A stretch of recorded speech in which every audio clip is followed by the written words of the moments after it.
చాలామంది పాతకాలంలో ఏం చేసేవాళ్ళంటే సబ్బు వాడేవాళ్ళు కాదు.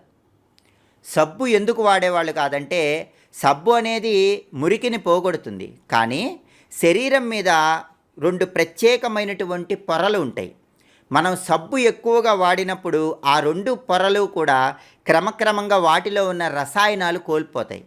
దానివల్ల అనేక రకాలైన ఇబ్బందులు శరీరానికి ఎదురవుతాయి. మృదుత్వం శరీరానికి తగ్గిపోతుంది. అందుకే చాలా వరకు ఏం చేసేవాళ్ళంటే సబ్బు రాసుకోకుండా ఆమలక చూర్ణం అని పాతకాలంలో రాసుకునేవాళ్ళు. అంటే ఉసిరికాయ పొడి.